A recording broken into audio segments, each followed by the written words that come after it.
What's good, YouTube? It's your boy, Bluebird Sports TV, and I'm back at y'all with another one. So, first ballot Hall of Famer, 4-division world champion, former unified super featherweight, Olympic silver medalist, superstar boxer, undefeated, Shakur Stevenson, 25 wins, no loss, no draw, 11 wins by way of knockout.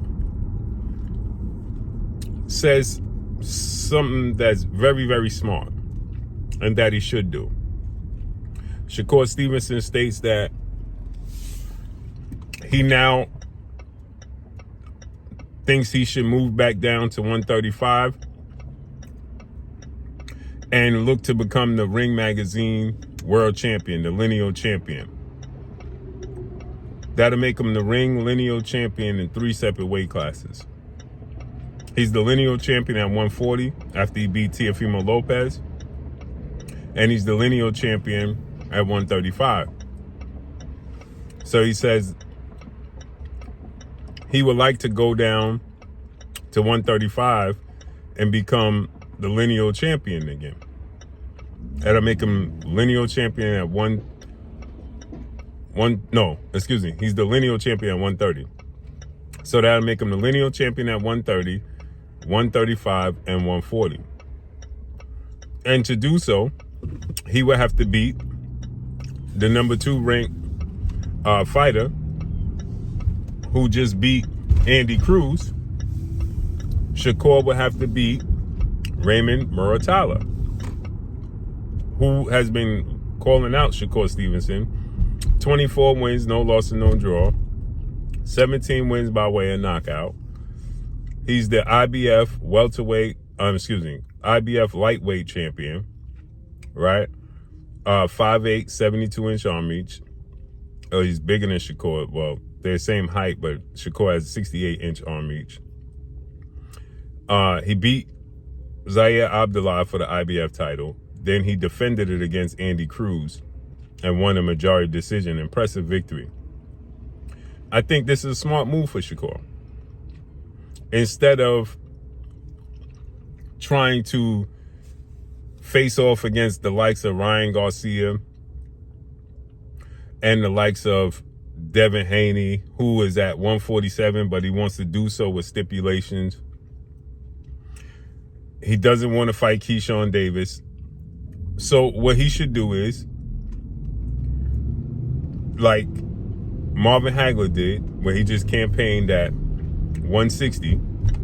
Shakur is already a 4-division champion. Go to 135. Stay at 135 or 140 and reign there.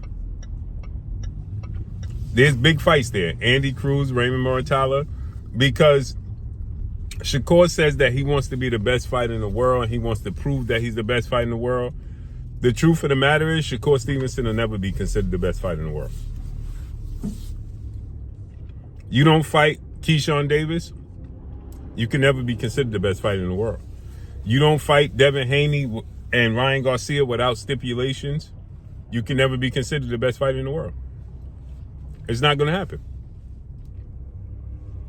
How could we consider Shakur Stevenson the best fighter in the world if he fights Devin Haney and Devin Haney has a disadvantage? Or you fight Ryan Garcia and Ryan Garcia has a disadvantage? Or Keyshawn Davis becomes, let's say Keyshawn don't have stipulations. So let's say Keyshawn was to fight and beat Devin Haney. How could you surpass Keyshawn Davis? You can't. Because in order to surpass Keyshawn, you would have to beat Keyshawn. And if you beat Devin Haney with stipulations, rehydration clauses, and catch weights, and the same thing for Ryan Garcia, it's always an asterisk. You'll never be considered the best fighter in the world. Terrence Crawford did what he did. No stipulations. There was no rehydration clause, catch weights with Errol Spence or Canelo Alvarez or Israel Manjamar for anybody. Floyd Mayweather didn't have stipulations on anybody. People point to the Canelo Alvarez fight, and what they don't understand, and I continue to reiterate this, Canelo Alvarez was begging for the Floyd fight. He thought Floyd was going to duck him, and Canelo Alvarez asked and jumped out the window. He put the carriage before the horse and said, I'll fight him at 152 at catchweight if he's scared. And Floyd said, okay, I was going to fight you at 154 anyway. But since you want to be bold and call the shots, then let's do it at 152. But still in all, it didn't matter, the 2 pounds, because guess what?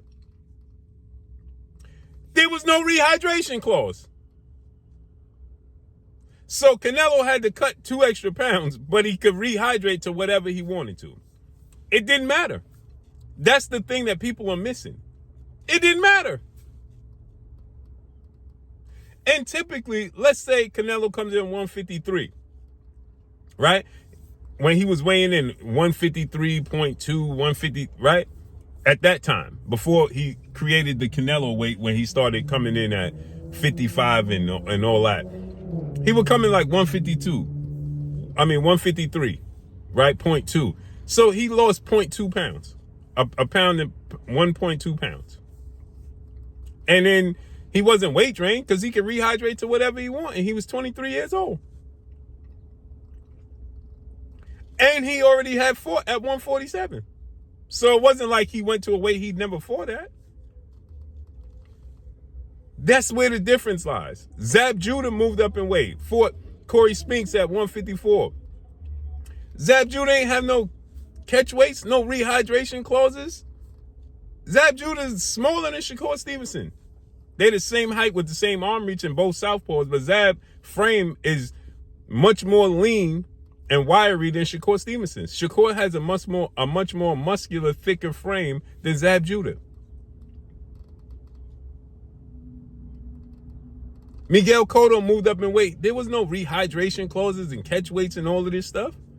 So these fighters, Manny Pacquiao. Now Manny Pacquiao had the catch weight with Antonio Margarito. That was it, right? Manny Pacquiao started his career at 106 pounds. This is why these fighters was considered the best fighters in the world. Shakur Stevenson can never be considered the best fighter in the world. There's 3 guys that you won't fight. Keyshawn, Devin, and Ryan. Because Ryan just said, I'm never doing a rehydration clause. But Ryan said he'll go to 140. Shakur ain't going to get the full credit for fighting. You fight and beat Ryan. We all know Ryan is not disciplined and is going to struggle to make the weight. I don't care what Henry says. I don't care what Ryan says. We all know. We have 2 eyes. We know. Ryan looked massive against Rolly and against Mario Barrios, how big his frame was. There's no way he could comfortably make 140 without being drained. No way. Devin ain't even going to entertain it. And you say you're not fighting Keyshawn. So you may as well go ahead and reign and pad the stats as much as you possibly can at 135 and 140. So fight Raymond Muratalla. Fight the Gary Anton Russells of the world. You fight and beat those dudes. It's like Marvin Hagler. Marvin Hagler never left 160. And he's an all-time great. He was never the best fighter in the world, but he was the all-time great. That was Sugar Ray Leonard and Tommy Hearns, Roberto Duran, because they moved around. And Shakur, the beauty of it with Shakur is that he already is a 4-division champion. You already accomplished that. 126, 130, 135, and 140. So therefore, just stay there, stop mentioning those guys' names, and just compete there and be great. That's it. Let me know what y'all think. Follow me on Instagram at Blue Blood Sports TV, all one word. I'm gone. Peace.